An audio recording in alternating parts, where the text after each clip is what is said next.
Assalamualaikum warahmatullahi wabarakatuh. Pada hari ini, kumpulan kami akan membentangkan tajuk 9, cabaran kelestarian etika dan peradaban di Malaysia.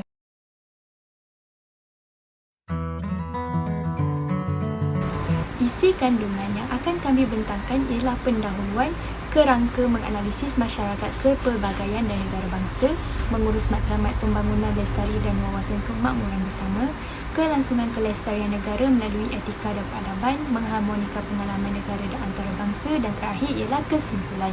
Assalamualaikum warahmatullahi wabarakatuh. Saya Nazrul Tasha binti Nazik dan saya akan menerangkan tentang pendahuluan berkenaan tajuk kita pada hari ini, iaitu tajuk ke-9. Okey, baiklah. Etika dan peradaban Malaysia telah berkembang dari tapak peradaban alam Melayu dengan kewatanan Melayu dan bumi putra sebagai terasnya. Okey, sejak zaman dahulu lagi, kita dah pun melihat bahawa peradaban Melayu sudah bercampur dengan peradaban luar, di mana dahulu masyarakat sedunia daripada China, India, Timur Tengah dan Barat datang melalui Selat Melaka. Jadi, pertemuan ini tadi menjadikan Malaysia melahirkan pelbagai etika dan peradaban berpunca daripada peradaban majmuk. Dan kini, pelbagai peradaban telah muncul dan ia menunjukkan adanya kedinamikan. Kedinamikan yang wujud tu menjadikan kita tahu bahawa tiada peradaban yang kekal. Yang ini bermaksud peradaban boleh berubah-ubah. Oleh itu, setiap masyarakat perlu sedar bahawa kita semua perlu memikirkan inisiatif untuk mengekalkan suatu etika dan peradaban untuk memastikan bahawa negara sentiasa berada dalam keadaan yang harmoni dan stabil. Jadi, oleh kerana itulah kita ada pelaksanaan kelestarian etika dan peradaban di negara kita. Jadi, apa itu kelestarian? Ia merupakan sebuah paradigma futuristik dengan memerhatikan keseimbangan persekitaran, ekonomi dan sosial untuk merancang pembangunan hidup yang berkualiti, di mana kita semua hidup tanpa ada masalah-masalah ekonomi, perbalahan dan sebagainya. Seterusnya, pembentangan akan diteruskan oleh Nurhana Izzati. Assalamualaikum warahmatullahi wabarakatuh. Saya Nurhana Izzati binti Nur Azlan akan membentangkan tentang hakisan sosial ke atas kelestarian etika dan peradaban. Hakisan sosial ditinjau dari 3 aspek berikut. Yang pertama, defisit sosial.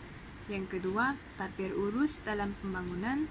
Dan yang terakhir, black economy dan rasuah.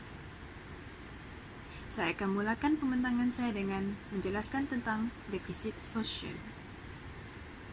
Defisit sosial diterjemahkan sebagai kekurangan dalam konteks sosial yang memerlukan usaha penyatu paduan berterusan untuk meningkatkan tahap kesepaduan disebabkan jurang perbezaan persepsi dan pendapat dalam kalangan kelompok yang berbeza. Antara kesan-kesan defisit sosial adalah: yang pertama, ketegangan yang wujud antara masyarakat berbilang kaum, agama, pekerjaan dan etnik dalam kalangan rakyat Malaysia semakin terasa. Yang kedua, rakyat semakin berani berhujah tentang isu-isu sensitif. Dan ketiga, layanan yang berbeza oleh kerajaan yang diberi kerajaan telah akan memburukkan lagi hubungan antara rakyat dari lapisan masyarakat Malaysia yang bervariasi ini. Defisit sosial boleh dikategorikan kepada 9 jenis. Yang pertama, etnisiti, iaitu dari segi pelbagai etnisiti. Agama, dari segi kurang fahaman dan sensitiviti antara penganut lain-lain agama. Kelas sosial, iaitu dari segi jurang kelas sosial berdasarkan etnik, keturunan, pekerjaan dan ekonomi. Pendidikan, dari segi ketidakseragaman aliran, kandungan dan penyampaian sistem pendidikan. Bahasa, dari segi penguasaan bahasa kebahasaan yang lemah. Jurang generasi, dari segi nilai ideologi, semangat jati diri dan budaya antara semakin menjurang. Jantina, iaitu jurang jantina dalam pelaksanaan dan mobilisasi agenda perpaduan. Politik federalisme, ia perlu ditadbir dalam konteks hak peranan dan bertanggungjawab masing-masing dan ianya ruang bandar desa, jurang pembangunan dan infrastruktur dan kesedaran berhubung dengan peranan ruang bandar desa. Dan terdapat satu penambahan defisit sosial, iaitu media yang telah memberi impak yang sangat besar kini kerana penyalahgunaan dan pengawalan informasi yang berleluasa. Salah satu contoh peristiwa yang menunjukkan wujudnya defisit sosial dalam Malaysia adalah peristiwa Kampung Medan yang mana berlakunya pergaduhan antara kaum India Melayu yang berlangsung selama 13 hari dari 4 Mac hingga 13 Mac 2001. Seterusnya kita beralih ke topik tentang tadbir urus dan pembangunan. Berdasarkan Kamus Pelajar edisi kedua, tadbir urus dan pembangunan bermaksud cara atau sistem mentadbir, mengurus, mengawal selia dasar fungsi atau perjalanan sesebuah negara, perbadanan, syarikat dan sebagainya. Antara kriteria tadbir urus yang baik adalah: yang pertama, hak bersuara dan accountability, kestabilan politik tanpa keganasan, keberkesanan kerajaan, kualiti pengawal sediaan, kedaulatan undang-undang dan kawalan rasuah. Tadbir urus dan pembangunan bertujuan untuk menyemai dan meningkatkan keyakinan rakyat terhadap kerajaan untuk melaksanakan dasar yang telah dimandatkan. Yang kedua, untuk mengekalkan accountability dalam sistem penyampaian perkhidmatan awam.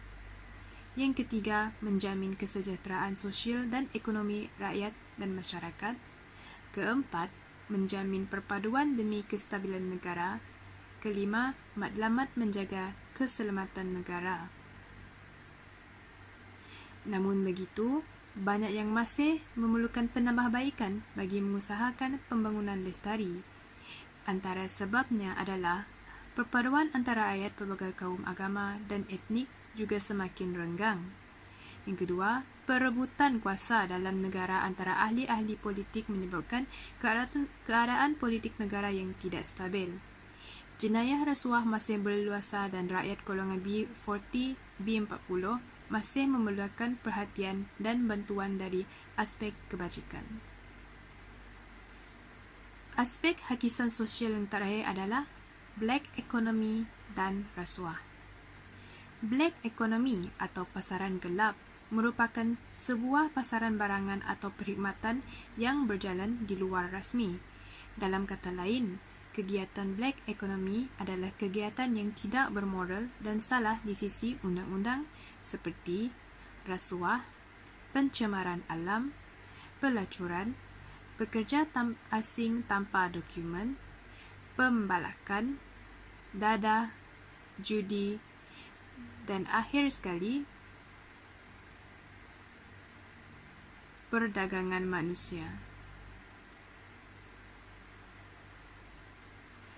Menurut bekas Kementerian Kewangan Lim Guan Eng, black economy di kebanyakan negara yang membangun hanya sekitar 12%, namun Malaysia berada sekitar 20% daripada GDP, iaitu Gross Domestic Product.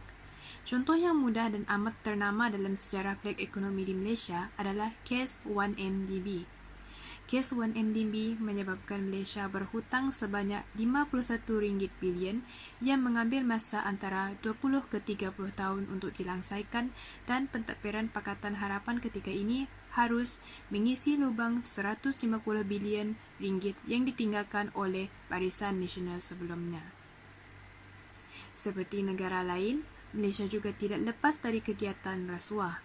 Rasuah menurut SPRM diterjemahkan sebagai penerimaan atau pemberian suapan sebagai upah atau dorongan untuk seseorang individu kerana melakukan atau tidak sesuatu perbuatan yang berkaitan dengan tugasan rasmi. Malaysia disenarkan di tangga ke-51 daripada 180 buah negara dalam Indeks Persepsi Rasuah CPI tahunan pada 2019.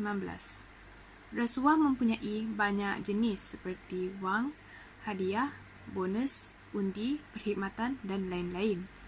Rasuah mempunyai 4 kategori kesalahan: meminta atau menerima korupsi, kedua, menerima suapan, ketiga, mengemukakan tuntutan palsu. Dan yang terakhir, salah guna kuasa. Dengan ini, saya menamatkan pembentangan saya. Saya akan menyerahkan platform ini kepada pembentang seterusnya. Sekian, terima kasih. Seterusnya, kita pergi pula kepada mengurus matlamat pembangunan lestari dan wawasan kemakmuran bersama. Kita akan mengetahui dengan lebih jelas tentang dua perkara. Yang pertama adalah wawasan 2020 dan yang kedua ialah konsep Satu Malaysia. Untuk yang pertama, iaitu wawasan 2020. Wawasan 2020 adalah satu konsep yang dicetuskan oleh Tun Dr. Mahathir Mohamad pada 28 Februari 1991. Tujuan beliau tubuhkan konsep ini adalah untuk menjadikan Malaysia sebagai sebuah negara industri yang maju sepenuhnya menjelang tahun 2020. Tetapi dengan menggunakan acuan sendiri setanding dengan negara-negara maju di dunia ini. Maksud kemajuan dari konteks ini meliputi aspek ekonomi, sosial, politik, kerohanian dan termasuk juga sektor kebudayaan. Wawasan 2020 adalah satu visi jangka masa panjang dalam aspek yang berkaitan dengan pembangunan negara. Ada 9 matlamat wawasan 2020. Jadi kita lihat satu persatu matlamat yang perlu dikecapi oleh negara Malaysia. Matlamat wawasan 2020 yang pertama adalah mewujudkan negara Malaysia yang bersatu dan mempunyai matlamat yang dikongsi bersama. Ia akan menjadikan Malaysia ini sebagai sebuah negara yang aman, berintegrasi di peringkat wilayah dan masyarakat juga hidup dalam keadaan yang harmoni. Yang kedua adalah mewujudkan sebuah masyarakat yang berjiwa bebas, tenteram dan maju. Jadi akan lahirlah masyarakat Malaysia yang yakin dengan diri mereka sendiri dan mereka mampu untuk hadapi rintangan untuk capai sesebuah kecemerlangan. Yang ketiga pula adalah mewujud dan membangunkan masyarakat demokratik yang matang, di mana masyarakat akan amalkan satu bentuk persefahaman. Dan demokrasi Malaysia juga boleh menjadi contoh kepada banyak negara-negara membangun. Keempat adalah mewujudkan masyarakat yang bermoral dan beretika, di mana masyarakat mempunyai nilai agama yang kukuh serta mereka ini didorong oleh tahap etika yang tinggi. Untuk matlamat yang kelima bertujuan untuk mewujudkan masyarakat yang bertolak ansur, di mana masyarakat dalam pelbagai kaum di Malaysia bebas untuk amalkan adat, kebudayaan dan kepercayaan agama mereka. Dan pada masa yang sama, mereka letakkan kesertaan mereka itu pada negara Malaysia ini. Sasaran yang keenam pula ialah mewujudkan masyarakat saintifik dan progresif, iaitu dia dimaksudkan sebagai masyarakat yang ada daya perubahan yang tinggi serta memandang apa-apa sahaja ke hadapan. Dan bukan sahaja mereka menjadi pengguna teknologi, tapi mereka juga akan menyumbang kepada tamadun saintifik dan teknologi untuk masa yang akan datang. Seterusnya adalah matlamat yang ketujuh, iaitu mewujudkan masyarakat yang penyayang dan budaya menyayangi, di mana kepentingan masyarakat lebih diutamakan berbanding daripada diri sendiri. Jadi akan lahirlah sebuah masyarakat yang saling hormat, menghormati dan bermuafakat dalam setiap perkara. Matlamat yang ke-8 adalah memastikan masyarakat yang adil dan saksama dalam bidang ekonomi. Kerajaan berusaha untuk melaksanakan pengagihan kekayaan negara secara saksama dan wujud juga perkongsian dalam perkembangan ekonomi. Oleh itu, kerajaan juga telah membuat satu rancangan pembangunan luar bandar untuk kepentingan rakyat itu sendiri. Dan yang terakhir sekali adalah mewujudkan masyarakat yang makmur, yang mempunyai daya saing ekonomi, dinamik, giat dan kental. Jadi untuk mencapai wawasan 2020, masyarakat perlu mempersiapkan diri mereka sendiri dengan pengetahuan dan kecekapan yang sesuai dengan paradigma untuk konsep ini. Seterusnya kita beralih pula kepada konsep Satu Malaysia. Jadi bagi melahirkan bangsa Malaysia yang berdaya tahan dan maju dalam arus globalisasi ini, maka Yang Amat Berhormat Datuk Seri Muhammad Najib Tun Razak memperkenalkan gagasan Satu Malaysia. Gagasan ini amat menekankan prinsip rakyat didahulukan, pencapaian diutamakan, di mana diperkenalkan pada 3 April 2009. Konsep Satu Malaysia sebenarnya adalah satu kesinambungan konsep daripada dua pemimpin yang terdahulu, iaitu daripada Perdana Menteri yang keempat dan juga kelima. Mereka berdua adalah Tun Dr. Mahathir Mohamad dan Tun Abdullah Ahmad Badawi. Tujuan mereka membawa konsep ini adalah untuk menjadikan Malaysia maju, cemerlang, gemilang dan terbilang. Matlamat penubuhan konsep ini sebenarnya adalah untuk memperkukuhkan hubungan dan kerjasama antara rakyat daripada berbagai kaum. Contohnya, antara kaum Melayu, Cina, India, Kadazan Dusun, Iban dan banyak lagi. Seterusnya, kita akan pergi pula kepada konteks rakyat didahulukan. Perkataan rakyat didahulukan yang merujuk kepada 6 bidang keberhasilan utama negara atau nama pendeknya ialah NKRA. Antara NKRA tersebut ialah meluaskan akses pendidikan berkualiti dan kemampuan. Yang kedua ialah mengurangkan kadar jenayah, memerangi rasuah, memperkasa prasarana luar bandar dan pedalaman. Seterusnya, meningkatkan taraf hidup rakyat berpendapatan rendah. Dan akhir sekali ialah menambah baik pengangkutan awam. Manakala maksud pencapaian diutamakan merujuk kepada komitmen kerajaan itu sendiri dalam meletakkan sasaran terhadap pencapaian untuk setiap NKRA. Konsep Satu Malaysia adalah bertepatan dengan cita rasa rakyat Malaysia dan dia sejajar dengan peruntukan yang termaktub dalam Perlembagaan Persekutuan dan prinsip-prinsip hukum negara. Jadi, jika kita sebagai rakyat menghayati sepenuhnya, kita mampu menjadikan Malaysia sebagai negara yang disegani di seluruh pelosok dunia. Disebabkan oleh kita maju dalam pelbagai bidang. Seterusnya, saya Afika akan membincangkan tentang kelangsungan kelestarian etika dan peradaban di Malaysia. Kelangsungan kelestarian etika dan peradaban di Malaysia tertakluk kepada pembinaan negara bangsa yang aman dan harmoni, bertulang belakangkan Perlembagaan Persekutuan sebagai pasak utamanya, serta tadbir urus yang adil dan cekap bagi mengurangkan masalah defisit sosial. Dalam hal ini, pembinaan negara bangsa yang berlandaskan kepada penghayatan sejarah dan warisan simbol etno-negara akan melahirkan perpaduan dan kestabilan negara yang diidamkan. Dalam konteks ini, pembentukan negara bangsa haruslah mengambil kira pensejarahan jangka panjang, terutama dalam mengenal pasti bentuk simbolisme etnik yang menjadi pasak sesebuah negara bangsa. Perspektif terhadap elemen pensejarahan jangka panjang adalah penting dalam memahami bagaimana formula etnik telah diambil kira dalam pembentukan dasar negara. Manakala tadbir urus dan pembangunan yang berkesan dan adil dapat meningkatkan kualiti hidup yang baik dan mengukuhkan kesatuan dan kesepaduan dalam kalangan rakyat berbagai bangsa. Pengurusan tadbir urus yang baik dan pembangunan yang berkesan merupakan satu petanda aras dalam menentukan pencapaian pembangunan negara yang maju dan tenteram. Oleh kerana itu, kedua-dua aspek ini penting dalam mengukuhkan hubungan dan keterikatan secara bersama dalam kalangan seluruh rakyat di Malaysia dalam pelbagai etnik, bangsa dan juga agama sehingga kesepaduan nasional dapat dicapai. Jadi, dalam konteks ini, terdapat beberapa perancangan masa depan yang akan dibincangkan.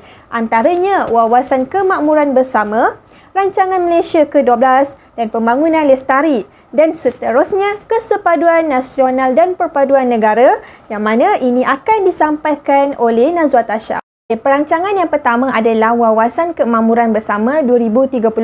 Pelaksanaan Wawasan Kemakmuran Bersama 2030 merupakan satu usaha dan komitmen dalam membangunkan Malaysia sebagai sebuah negara yang membangun secara mapan seiring dengan pengagihan ekonomi yang adil dan saksama pada semua peringkat kumpulan pendapatan, etnik, wilayah dan rantaian bekalan. Wawasan Kemakmuran Bersama ini telah dilancarkan oleh bekas Perdana Menteri iaitu Tun Dr. Mahathir Mohamad.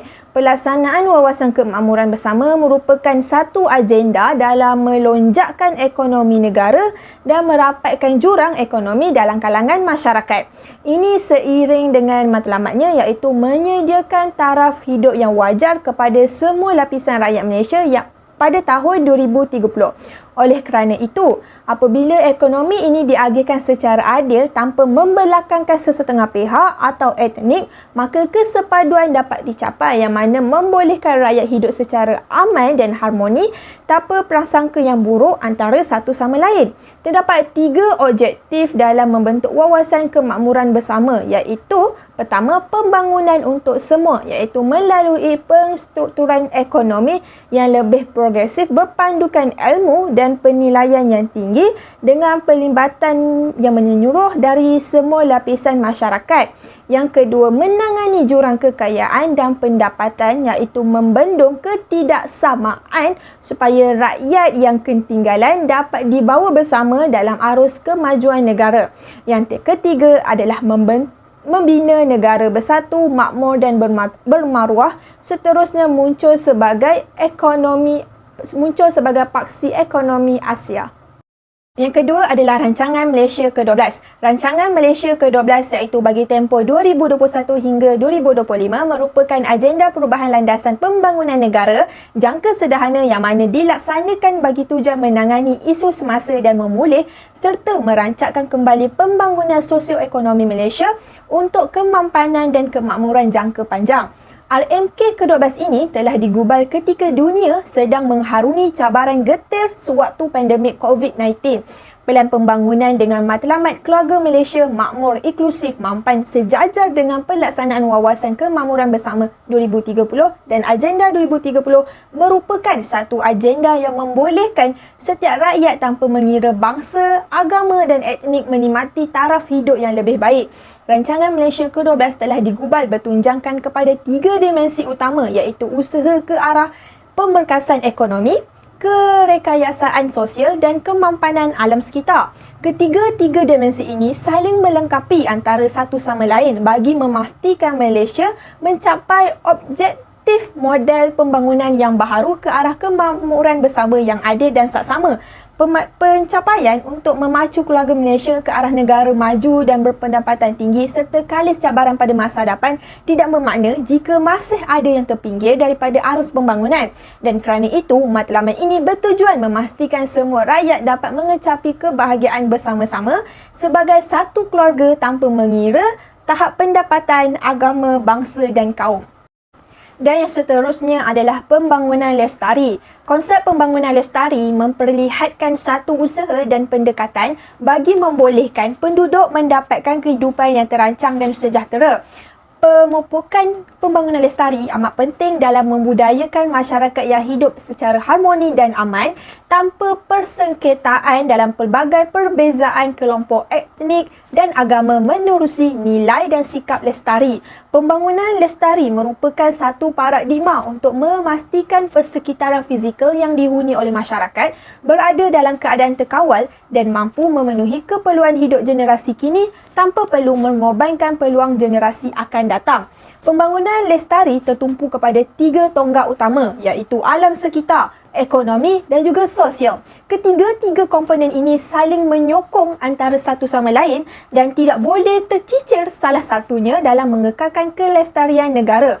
Apabila diperhatikan pada masa kini, usaha mempergiatkan pembangunan infrastruktur dari segi memenuhi keperluan ekonomi dan juga sosial kian rancak dilaksanakan. Contohnya kita dapat lihat pada masa kini akses kepada kesihatan, perumahan dan juga pendidikan dilihat sebagai elemen yang penting dalam memenuhi kesejahteraan penduduk. Namun begitu, tanpa kita sedari, keperluan kepada pembangunan infrastruktur sebegini sebenarnya mengundang kepada masalah kemusnahan alam semula jadi. Sikap masyarakat sebegini dilihat tidak seiring dengan status negara maju kerana lebih mengejar kepuasan ekonomi dan sosial dengan mengabaikan kelestarian alam sekitar. Penglibatan komuniti atau masyarakat merupakan sasaran dalam usaha merealisasikan pembangunan sesebuah negara. Oleh kerana itu, kerjasama dari setiap lapisan masyarakat dari pelbagai bangsa dan agama diperlukan bagi mewujudkan pembentukan komuniti lestari yang produktif. Saya serahkan pembentangan seterusnya kepada Nazwa Tasha. Seterusnya, kelangsungan kelestarian negara melalui etika dan peradaban yang kedua adalah kesepaduan nasional dan perpaduan negara.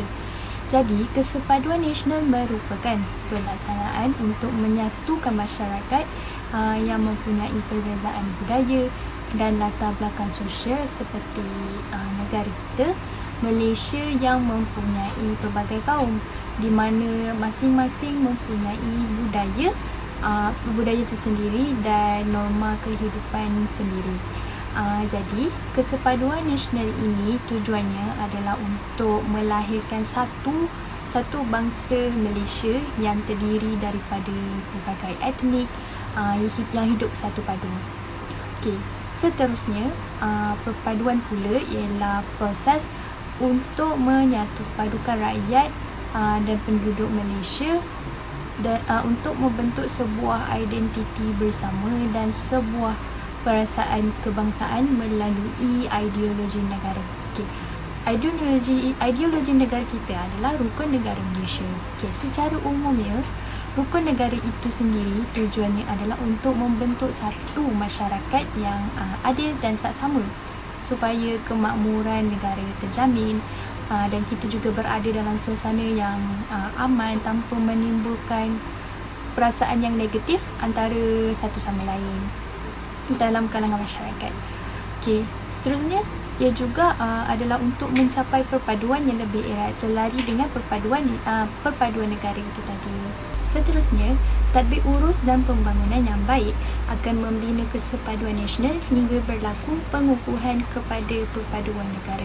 Okey, apabila negara kita dapat melaksanakan pentadbiran dengan baik dan membangun dengan baik, makanya setiap masyarakat akan menjadi lebih gembira dan dapat mengekalkan etika dan adab yang baik di mana mereka semua dapat menghormati antara satu sama lain, bertolak ansur, dan jadi kita semua akan dapat hidup dalam kehidupan yang aman harmoni. Okey, perpaduan merupakan harapan ataupun idaman negara apabila telah mencapai kesepaduan nasional di mana jika masyarakat sudah dapat saling menerima budaya kaum masing-masing, satu identiti tersendiri diperlukan dan identiti ini diperlukan melalui pencapaian perpaduan negara. Jika negara gagal melaksanakan tadbir urus dan pembangunan yang baik, jadi negara Malaysia akan menjadi negara yang tak harmoni kerana ekonomi tidak akan stabil. Di sinilah akan wujudnya jurang hubungan antara yang miskin dan yang kaya ataupun sekarang kita panggil raya marhain dan kalangan kayangan. Apabila situasi ini berlaku, kerenggangan akan berlaku menjadikan wujud pula perbalahan antara kerajaan dan rakyat. Dan ini kita dapat lihat pada masa kini di mana politik juga akan menjadi kacau balau. Oleh itu, perlu adanya kelestarian ini bagi mengelakkan perkara ini daripada terjadi.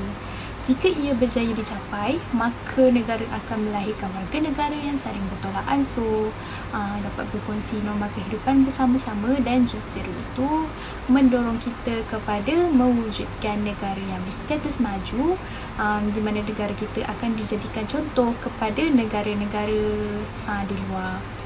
Sekian, itu sahaja daripada saya. Saya serahkan pembentangan kepada Nur Akilah. Okay, baiklah, seterusnya mengharmonikan pengalaman negara dan antarabangsa. Baiklah, poin yang pertama, peradaban maju ini telah memperkayakan peradaban Melayu, Bumi Putera, Sabah dan Sarawak. Pergaulan peradaban Malaysia melalui proses diskusi dengan peminjaman budaya, pemekanan bahasa serta budaya kerja dalam masyarakat. Seperti mana kita tahu, Malaysia adalah sebuah negara tanpa pasar kolonial dan menerima pelbagai peradaban majmuk dan anggotanya menjadi warga negaranya. So, jelas kat sini, pertemuan dan pergaulan peradaban majmuk ini telah memperkayakan peradaban kewatanan Melayu. Okay, yang ketiga, pengalaman Malaysia mengajar bahawa pembangunan dan keadaan ekonomi negara tidak akan maju tanpa menjaga kesejahteraan rakyat. Ini menunjukkan pembangunan setinggi mana keadaan pertumbuhan ekonomi jika pengagihan dan kesejahteraan rakyat tidak dijaga. Negara yang makmur dan kehidupan berkualitas tinggi tak boleh menjamin kedamaian, kesepaduan, perpaduan dan kestabilan negara. Maka hasil pembangunan dinikmati oleh kumpulan kecil yang bersuara dan berkuasa sahaja perlu dijauhi. Oleh itu, keadilan dan pembagian kekayaan negara perlulah ditegakkan dan dinikmati bersama. Baik, poin yang keempat, Malaysia telah berjaya mentadbir negara dengan baik dan adil dengan analisa dari 5 indeks, iaitu Indeks Kualiti Hidup, Indeks Kesejahteraan Malaysia, Indeks Kongkuasan Malaysia, Indeks Perpaduan Nasional dan Indeks Kedamaian Global. Ini menunjukkan Malaysia adalah sebuah negara yang makmur, damai dan sejahtera. Kejayaan Malaysia dalam mentadbir urus dan pembangunan negara dengan baik, adil dan terangkum adalah merupakan formula yang boleh dikongsi bersama dengan negara-negara yang masih berhadapan dengan permusuhan dan konflik etnik dan agama dalam negara mereka. Baik, yang kelima, tadbir urus dan pembangunan kemajuan merupakan alat bagi mencapai matlamat perpaduan. Jadi Malaysia sentiasa berpegang bahawa tadbir urus dan pembangunan kemajuan adalah alat kepada pencapaian matlamat akhir negara. Okey, yang keenam, namun begitu perpaduan hanya menjadi idaman dan yang dicapai bukan matlamat akhir tetapi kesepaduan nasional. Kesepaduan nasional adalah merupakan satu proses ke arah menuju perpaduan. Baiklah, yang ketujuh, ia dicapai menerusi beberapa proses yang berterusan dalam mengurus defisit sosial dengan menggunakan pelbagai cara, antaranya perbincangan, rundingan, dialog dan mediasi. Baiklah, perkara yang disoal dalam masyarakat adalah seperti sekolah, agama, kerakyatan, isu tadbir urus negara, urus kerajaan yang lemah dan sebagainya. Baiklah, yang ke-8 iaitu poin yang terakhir adalah kenyataan rasisme terhadap etnik dan agama perlu dicegah bagi menjaga perpaduan dan menjamin kesejahteraan negara. Baiklah, dalam dunia digital kini, bukan sahaja tadbir urus dan pembangunan mesti baik, tetapi kenyataan berbau sensitif terhadap etnik dan agama lain juga perlu diuruskan. Banyak negara tidak menjadi kenyataan kebencian etnik menjadi satu jenayah, tetapi menyular kenyataan kebencian etnik ini dan dipanaskan lagi oleh maklumat palsu pasti akan melahirkan salah faham, ketegangan sosial dan pergaduhan dalam masyarakat. Baiklah, kesimpulan dari pengalaman Malaysia, negara yang makmur dan kehidupan berkualiti tinggi tidak menjamin kedamaian, kesepaduan, perpaduan dan kestabilan negara jika penghargaan dan kesejahteraan rakyat tidak dijaga. Dan 5 indeks yang saya sebutkan tadi menunjukkan bahawa Malaysia adalah sebuah negara yang makmur, damai dan sejahtera. Baiklah, yang terakhir, yang ketiga, kejayaan Malaysia dalam mentadbir urus dan pembangunan negara dengan baik, adil dan terangkum adalah merupakan formula yang boleh dikongsi dengan negara-negara yang masih berhadapan dengan permusuhan dan konflik etnik dan agama dalam negara mereka.